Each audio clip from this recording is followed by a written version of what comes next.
Jabatan adalah sebuah tanggung jawab yang tidak perlu diperebutkan. Apalagi sampai demi jabatan itu sampai bermusuhan, sampai konflik, apalagi sampai meneteskan darah, sampai memutus tali silaturahmi persaudaraan.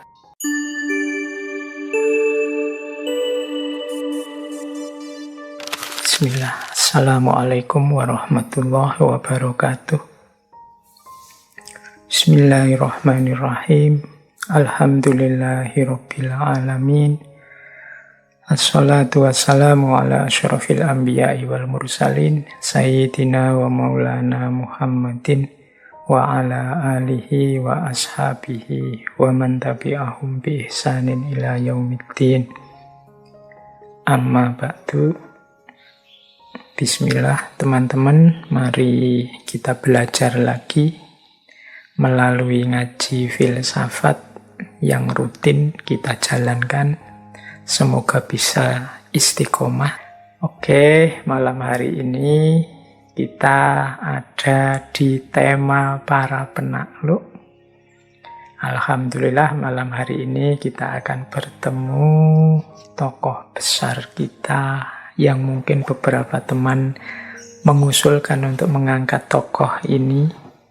Meskipun saya tahu sebenarnya sebagian besar teman-teman yang mengikuti ngaji filsafat ini sudah paham, sudah sangat banyak informasi, sudah well informed tentang tokoh ini.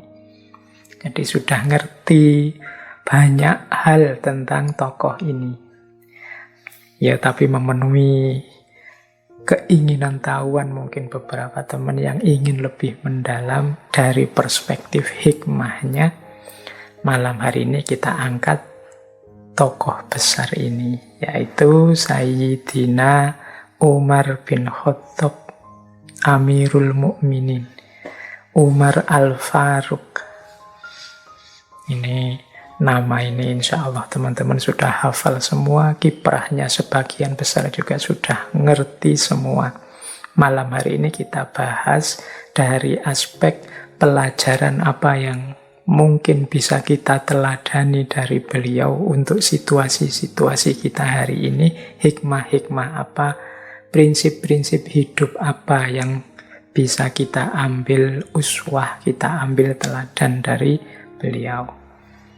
Jadi kita tidak akan membicarakan mungkin aspek historisnya secara detail, aspek hukum Islamnya secara mendalam, karena beliau ini juga banyak melakukan ijtihad hukum. Kita juga mungkin tidak akan membahas secara detail informasi-informasi biografis tentang beliau. Teman-teman insya Allah sudah lebih banyak informasi tentang hal itu.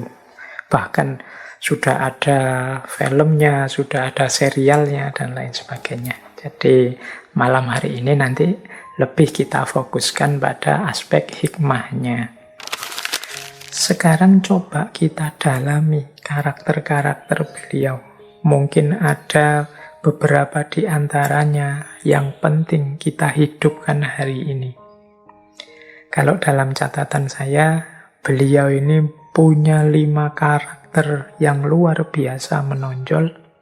Yang pertama tadi sudah kita singgung sebentar, yaitu beliau ini cerdas. Kemudian yang kedua, beliau ini adil. Yang ketiga, beliau ini berani. Yang keempat, beliau ini amanah, bertanggung jawab. Dan yang kelima, beliau ini sederhana. Ini kombinasi 5 karakter ini sulit ditemukan secara sekaligus pada satu orang. Tapi dalam diri Umar, menurut saya terkumpul 5 karakter utama ini secara sekaligus. Yo cerdas, yo adil, yo berani, yo amanah, meskipun tetap sederhana hidupnya. Ya kalau tentang kecerdasan Umar ini teman-teman mungkin ya pernah sering mendengar ya. Kalau dalam kajian ilmu tafsir itu ada istilah Muwafaqatu Umar. Muwafaqatu Umar itu pendapat-pendapat Umar yang ternyata disetujui oleh Al-Quran, yang sesuai dengan Al-Quran. Jadi setelah Umar punya pendapat, kemudian ayat Al-Quran turun yang isinya menyetujui pendapatnya Umar. Jadi itu namanya muwafaqatu Umar. Misalnya satu ketika Umar punya usul menjadikan makom Ibrahim yang dekat Ka'bah itu sebagai tempat sholat. Nah, setelah itu turun ayat Al-Quran yang menyetujui itu. Kalau tidak salah ada di surat Al-Baqarah ayat 125. Nanti monggo dicek nih teman-teman yang teliti. Ini kalau tidak salah seingat saya. Tapi memang usulnya Umar untuk menjadikan makom Ibrahim sebagai tempat sholat itu disetujui dengan turunnya ayat yang sama isinya. Kemudian ada juga Umar usul pada Nabi agar para istri Nabi itu memakai hijab. Karena menurut Umar, Rasulullah ini kan sering kedatangan tamu, termasuk banyak para sahabat yang berkunjung, banyak orang wirawiri. Dan kata Umar, kita tidak tahu isi kepalanya orang-orang ini apa saja. Demi mungkin keamanan, demi juga kehormatan. Nah, Umar usul agar para istri Nabi memakai hijab. Nah, nanti turun surat An-Nur itu yang setuju dengan pendapatnya Umar ini. Kemudian ada juga misalnya nasihat Umar kepada istri Nabi agar mereka tidak saling cemburu satu sama lain. Nah, itu juga nanti ada ayat yang turun tentang itu. Dan masih ada beberapa ayat yang lain. Ini namanya muwafaqatu Umar. Jadi Umar yang cerdas, pendapatnya ternyata disetujui Allah dengan turunnya ayat yang mendukung pandangan Umar ini. Atau teman-teman mungkin masih ingat misalnya ijtihad Umar yang mungkin bisa kita lihat sampai hari ini bentuknya. Misalnya sholat taraweh 20 rakaat berjamaah di masjid.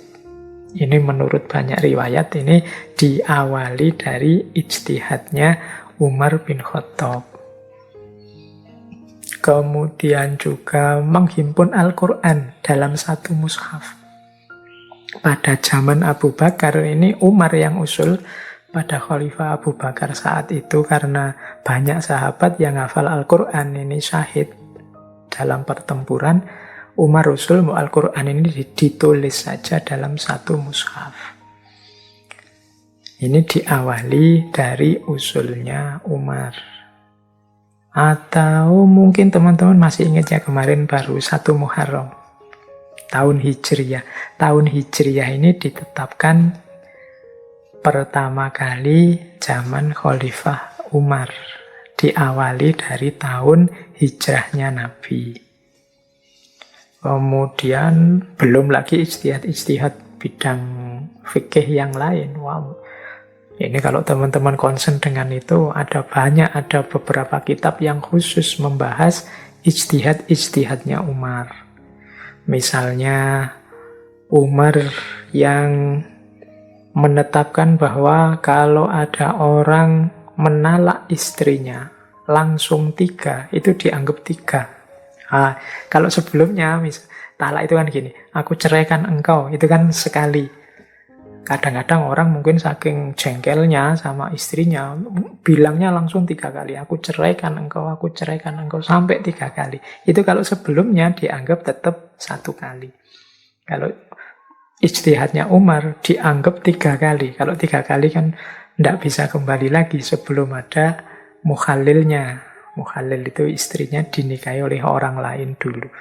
Nah, zaman Umar 3 ini dianggap 3. Alasannya apa? Biar orang tidak main-main dengan talak pada istri ini. Biar tidak dianggap sembrono. Nah, ini ijtihadnya Umar. Bahkan Umar juga masyhur pernah membatalkan hukuman potong tangan. Padahal potong tangan ini kan jelas kalau dalam Al-Quran.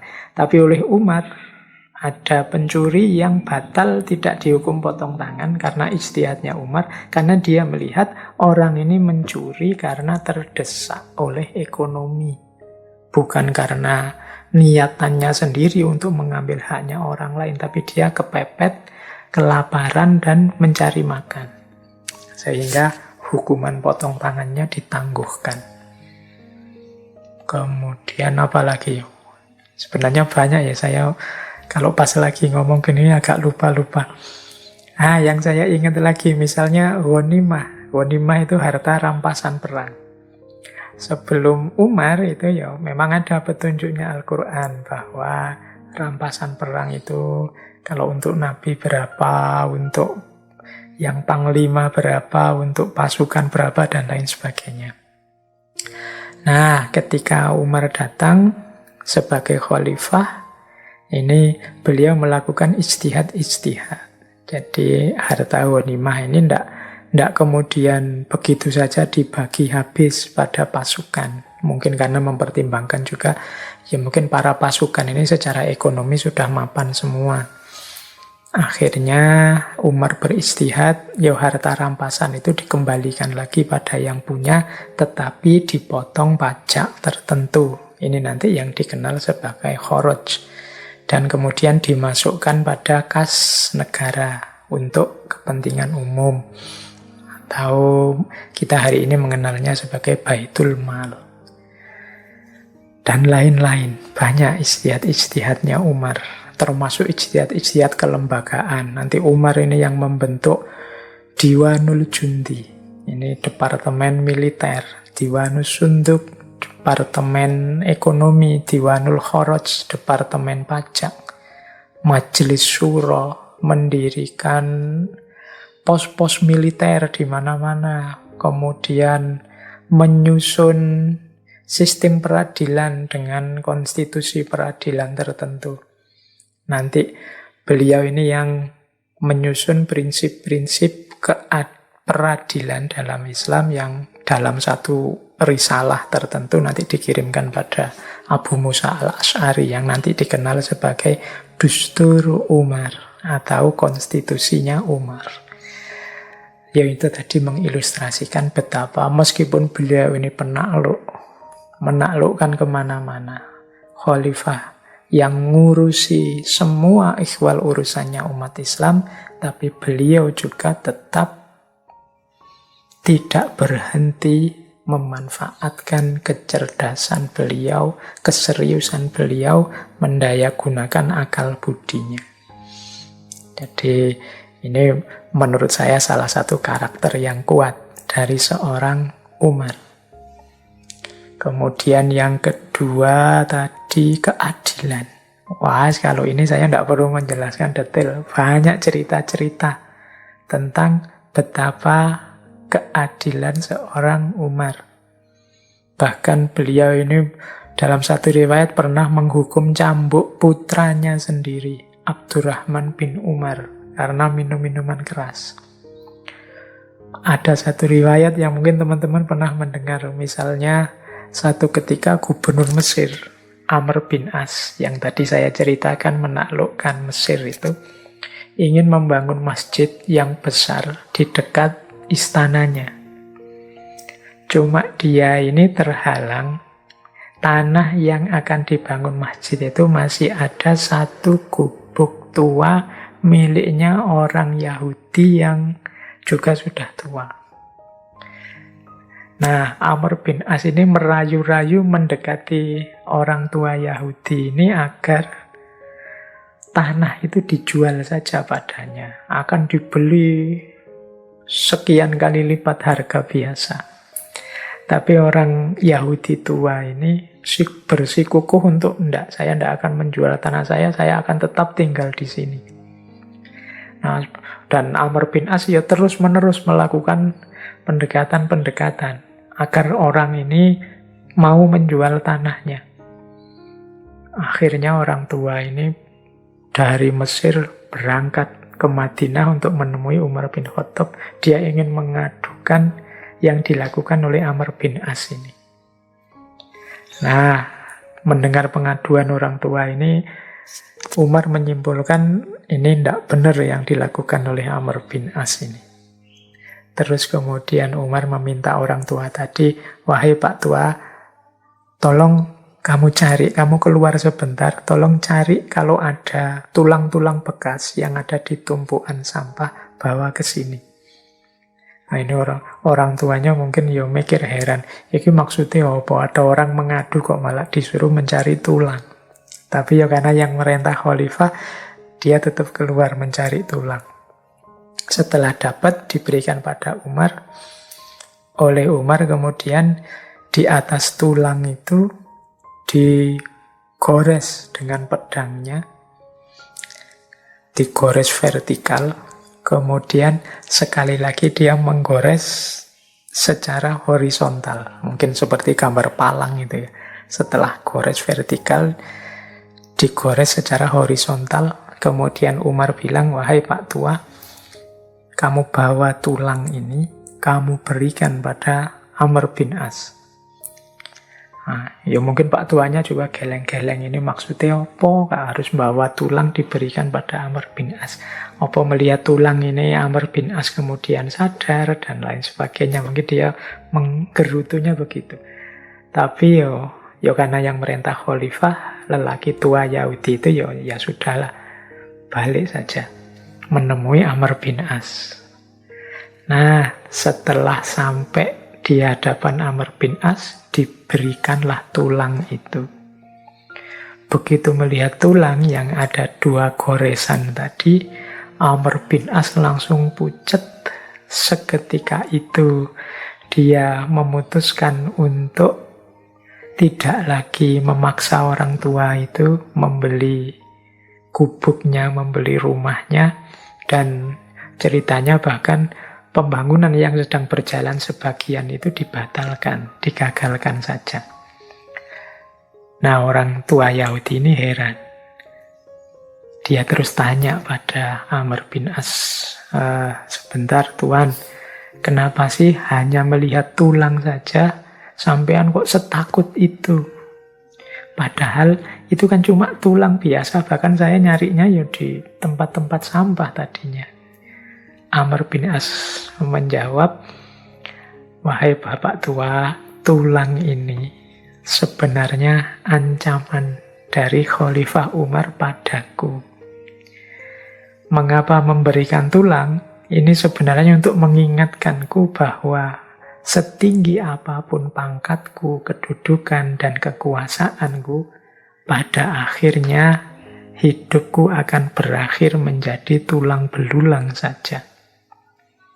Kemudian garis pertama yang vertikal, ini sebenarnya semacam mengingatkan padaku bahwa aku harus adil dan lurus. Jadi jangan macam-macam. Dan yang terakhir, garis palang, garis horizontal yang di tengah garis yang lurus itu, ini juga ancaman. Kalau engkau tidak lurus, kalau engkau tidak bertindak adil, jangan salahkan kalau kupalang tengah-tengahmu, itu ya kalau bahasa kasarnya, kalau kutebas batang lehermu.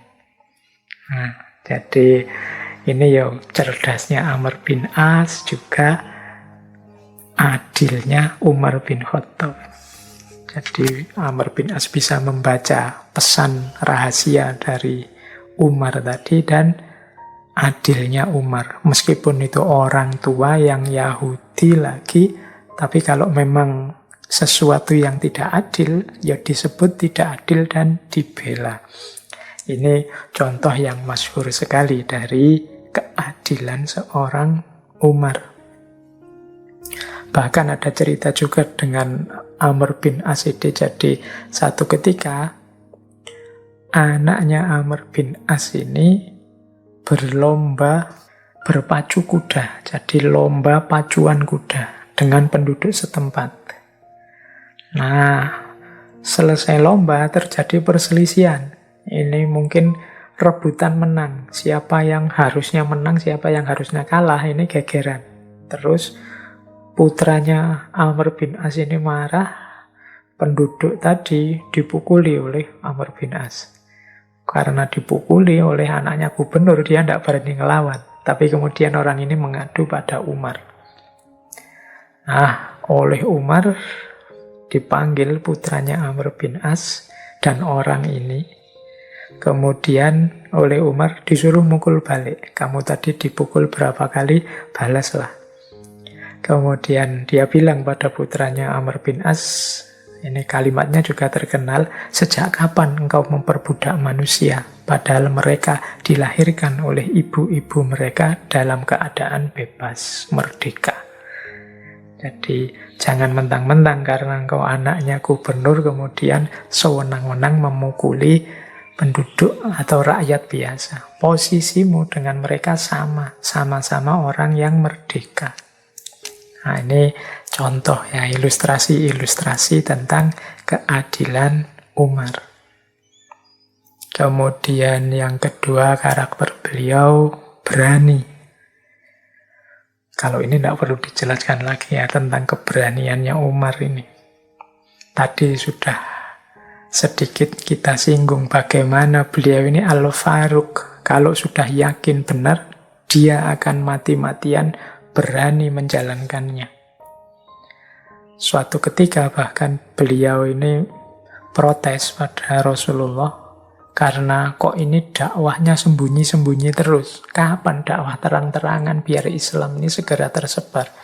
Makanya terus beliau tanya pada Rasulullah, wahai Rasulullah, bukankah hidup kita dan mati kita itu di tangan Allah? Iya, jawab Rasulullah. Kalau memang demikian, mengapa kita diam-diam saja mendakwahkan ajaran kita ini? Demi Zat yang mengutusmu, saatnya sekarang kita keluar, tidak usah khawatir. Nah, nanti dalam ceritanya kemudian Rasulullah keluar bersama dua barisan para pengikut awal dipimpin oleh Umar dan Hamzah. Karena yang di depan ini ada dua singa, Umar dan Hamzah, tidak ada orang Quraisy yang berani mengganggu mereka. Bahkan nanti ada cerita lagi tentang keberaniannya Umar ini. Kalau yang lain kan hijrah itu, waktu hijrah ke Madinah, kalau yang lain kan sembunyi-sembunyi. Khawatir ketahuan orang Quraisy karena resikonya nyawa. Tapi kalau Umar bin Khattab, dia malah ngabari semuanya. Bahwa aku mau hijrah. Bahkan ada kalimat yang terkenal sekali dari Umar, siapa yang ingin istrinya menjadi janda, anaknya menjadi yatim, maka halangilah saya untuk hijrah.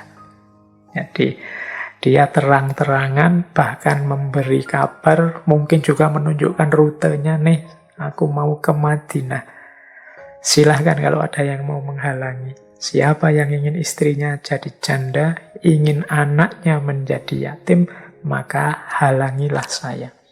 Nah, ini beberapa ya untuk menunjukkan betapa beliau ini memang tidak diragukan lagi, adalah seorang pemberani. Kemudian karakter selanjutnya adalah amanah. Tadi sudah karakter cerdas, adil, berani. Amanah itu berarti dia bertanggung jawab. Tahu apa yang harus dia emban, harus dia jalankan.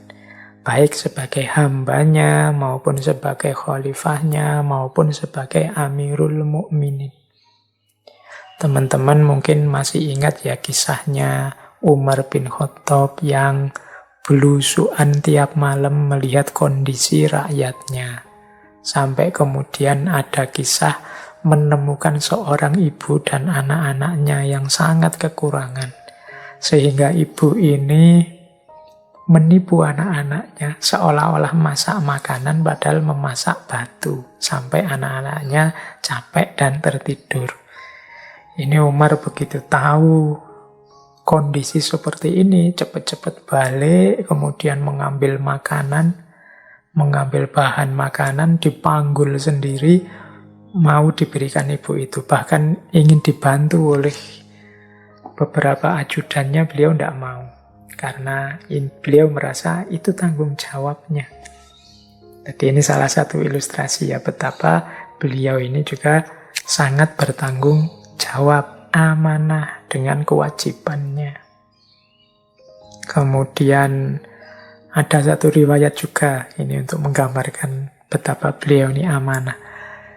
Satu ketika ada sahabat beliau namanya Muawiyah bin Hudaij. Muawiyah bin Hudaij ini satu ketika melihat Umar ini sedang duduk kelelahan, setengah mengantuk.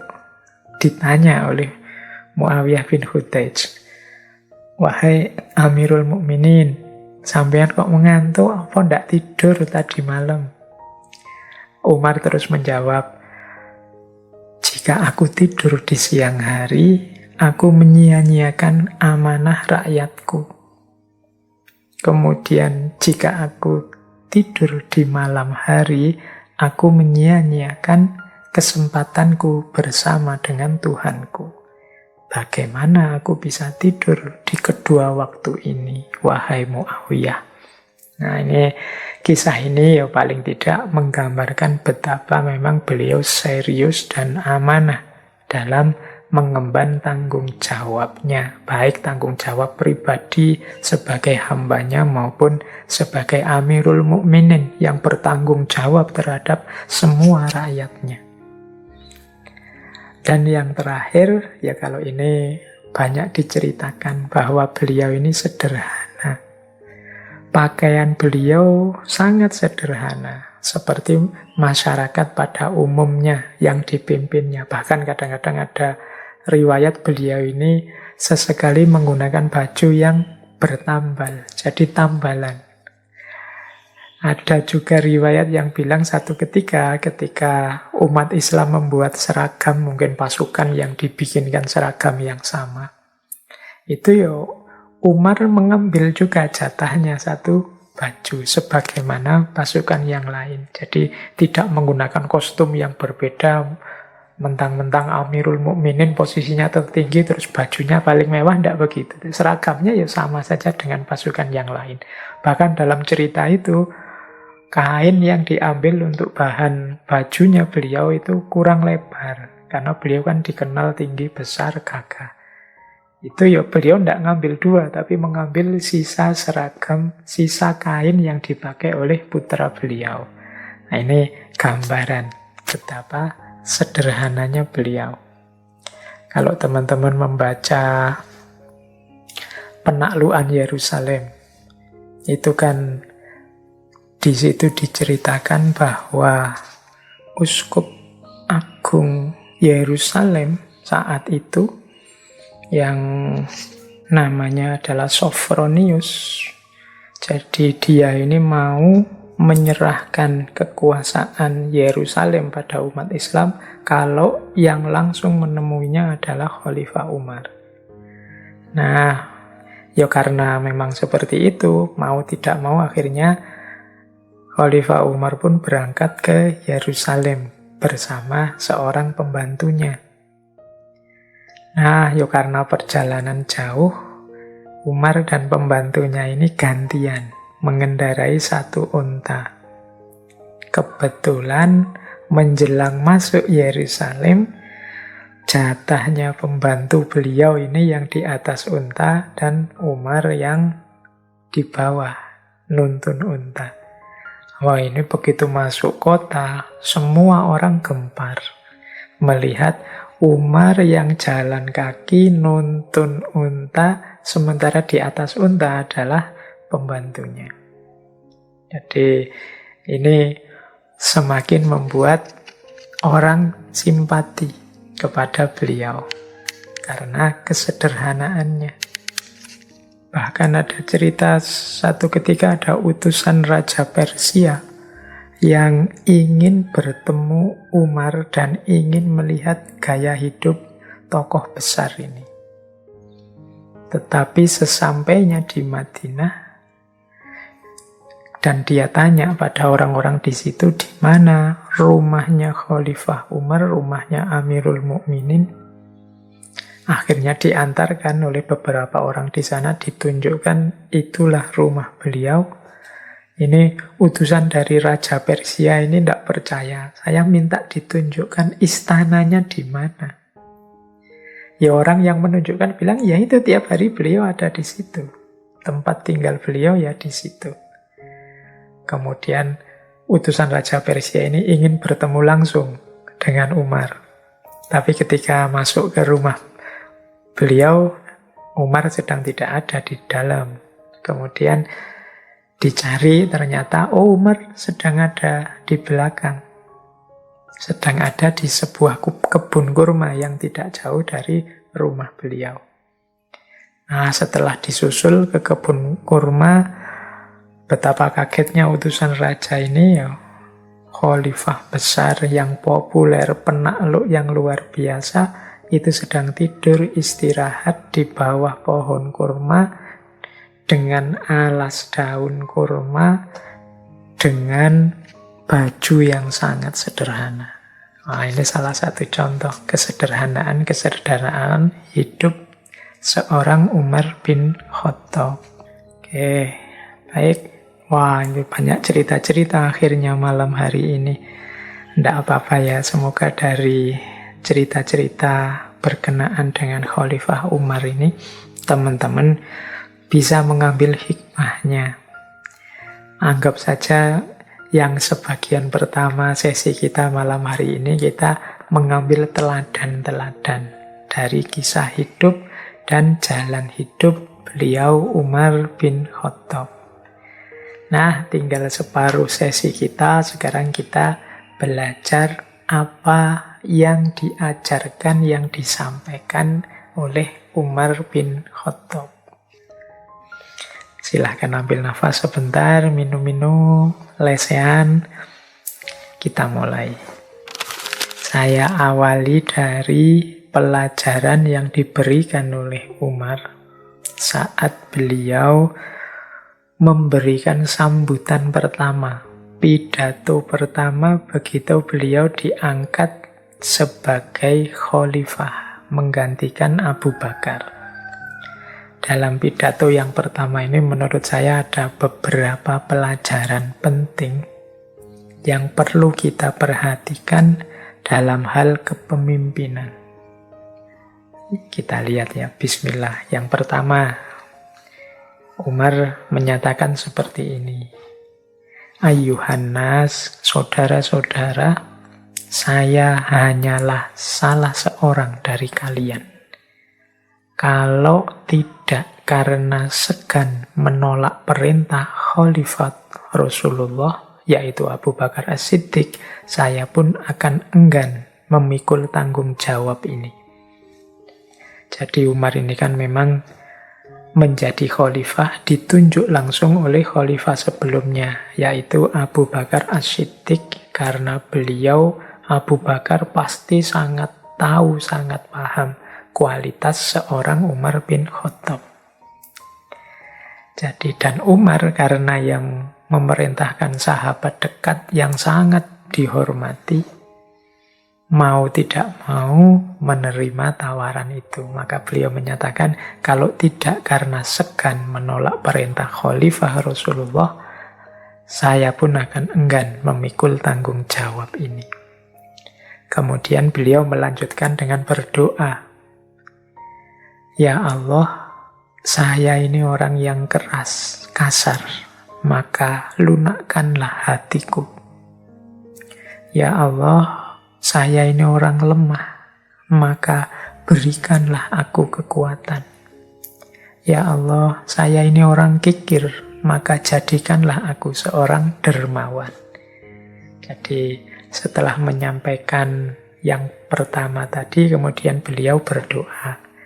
Setelah itu beliau melanjutkan. Allah telah menguji kalian dengan saya dan menguji saya dengan kalian. Sepeninggal sahabatku, yaitu Abu Bakar As-Siddiq, sekarang saya yang berada di tengah-tengah kalian. Semua persoalan yang kalian hadapi tidak lagi diwakilkan kepada orang lain selain saya.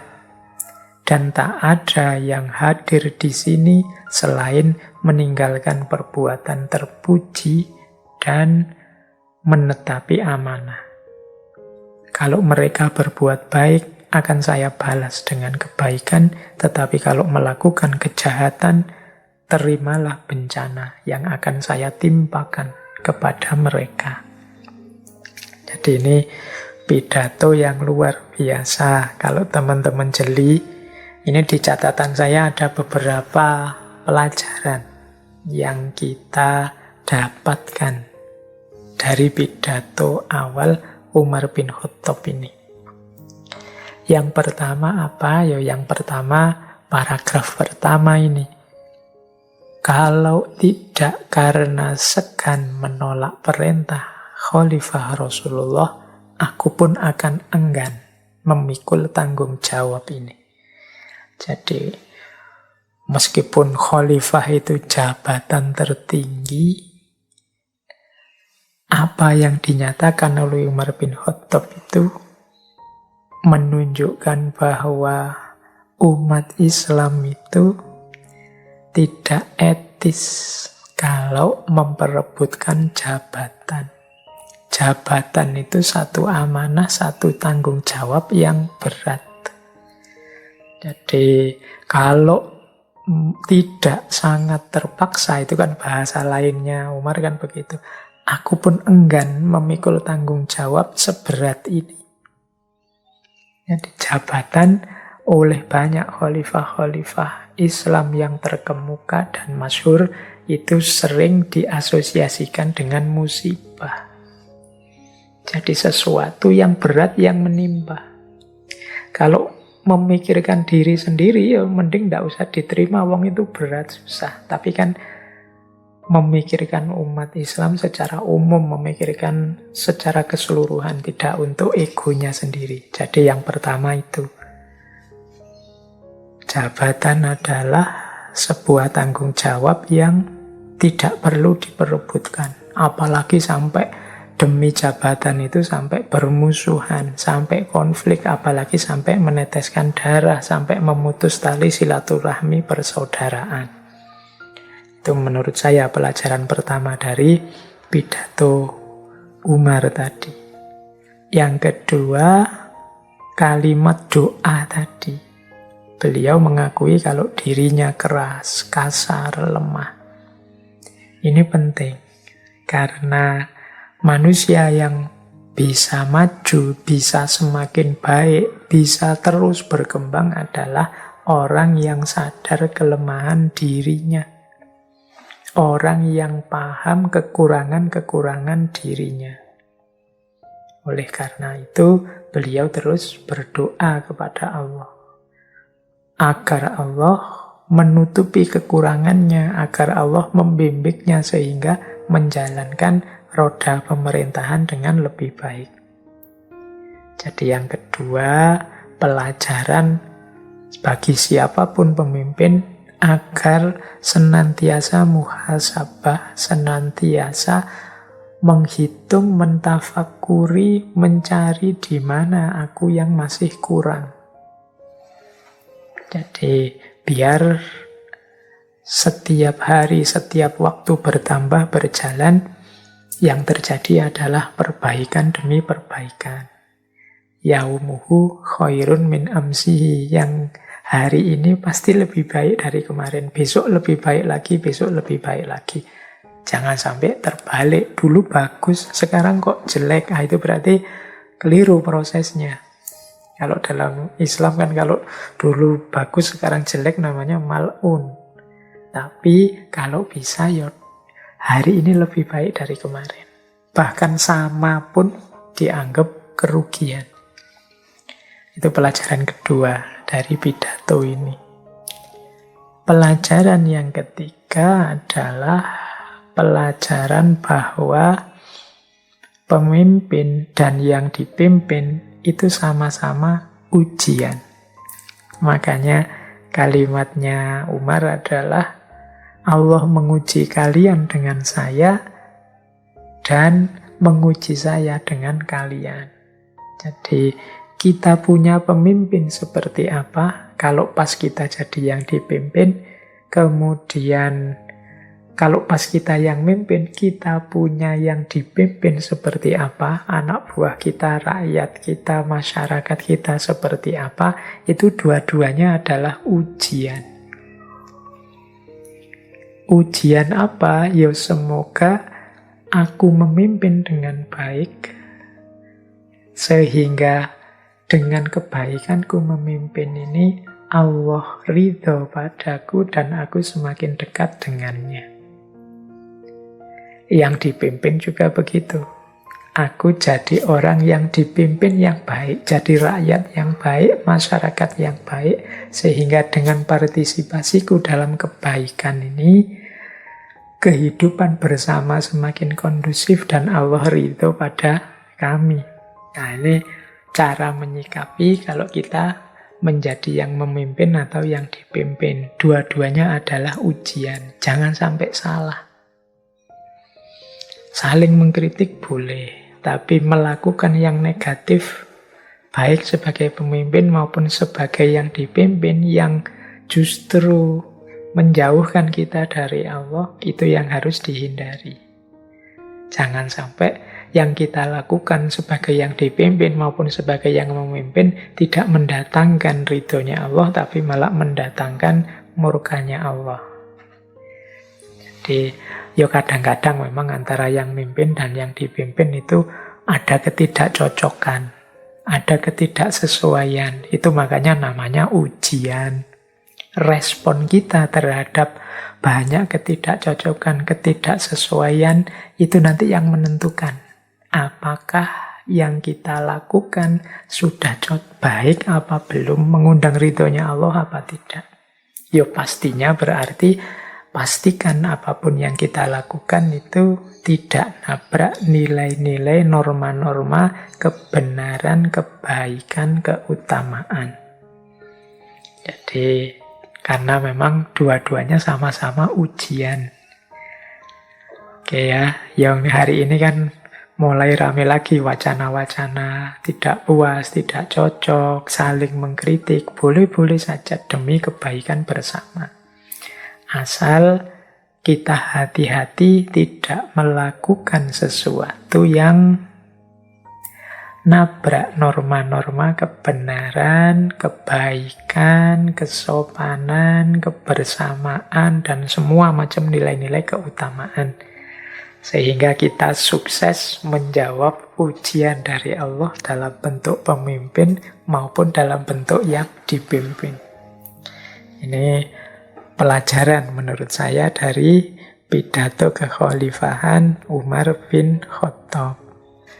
Baik, kemudian ya di paragraf-paragraf terakhir dari yang disampaikan oleh Khalifah Umar tadi menunjukkan bahwa beliau sangat sadar tugas pemimpin adalah menyelesaikan semua persoalan rakyat yang dipimpin. Jadi di paragraf-paragraf terakhir itu menunjukkan bahwa setelah ini urusan kalian semua, wahai rakyat yang aku pimpin, menjadi juga tanggung jawabku. Nah, ini kesadaran seorang pemimpin.